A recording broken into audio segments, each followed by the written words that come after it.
Okay, in this one we're going to look at odd and even numbers and the properties of odd and even numbers.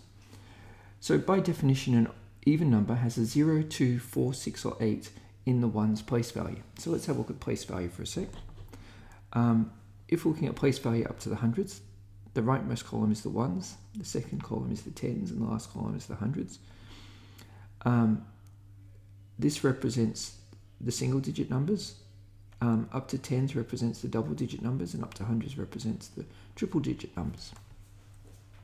So in this case, I have two numbers. I have 38 and 251, and we want to know whether they're odd or even. So to determine if they're odd or even, we just look at the ones column. We ignore the other columns. They're irrelevant to whether something is odd or even. And so 251 is odd because it's not of 0, 2, 4, 6 or 8. Okay? This digit here has to be 2, 4, 6 or 8 or 0 in order to be an even number. Now, in the case of 38, 38 is an even number because the last digit, this one here, is a 0, 2, 4, 6 or 8.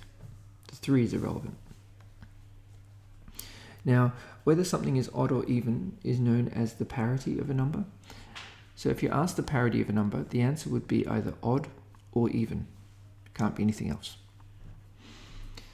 Now, there are some specific properties of odd or even numbers, and the main one to remember is that if a number is even, it can be divided by 2 or halved. They mean the same thing. Now, I'm going to focus on halving because we're going to do some fractions later, and it's a good introduction to halving. So when you halve something, you multiply it by a half.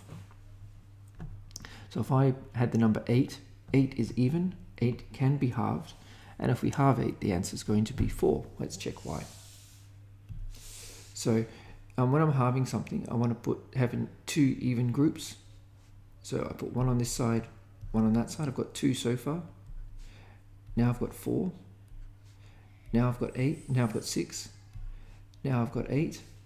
And when I halve something, I look at how many is in each group. And in this case, I've got 4 in each group, so that's going to be the answer. Now, there's another way of thinking about division. Well, actually, before we do that, let's do 16. So I did 16 here. I've drawn out 16. I've split it into 2 groups. I've got 8 on each side. So the answer is going to be 8. Right, that's the first way of looking at halving. The other way to look at halving is looking at the denominator and numerator of a number and splitting it into those groups. So what does that mean? Well, we've got 8. We want to halve it. What we're going to do is we're going to put it into groups of 2.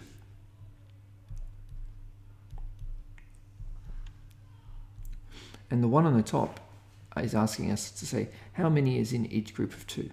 And in this case, it would be 2. Now, no, that's not right. What it's asking us is how many groups of 2 do we have? We have 4 groups of 2, and that will be the answer. The thing is, you should get the answer the same. You should get the same answer both ways. And the reason I introduced this method here is because lots of problem solving is done using this method, not that method, and students get confused with division. We'll look at it again when we do division. If you're happy with just working this way, splitting it into 2 groups for now, do that. And then later on, we'll look at how this one's going to be useful. Now, just out of interest, what goes on with odd numbers? Well, if we have an odd number, say 9, it's not divisible by 2. Let's see how that would work. 1, 2, 3, 4, 5, 6, 7, 8. Now, if I put the 9th one in, I'm going to have two halves. Well, there won't be halves because there'll be more on one side than the other. So we say that it has a remainder of 1, and the answer would be 4. If I added the last one, I wouldn't have 1 to add on this side. And that's a bit of an introduction to odd and even numbers. Thank you, everyone.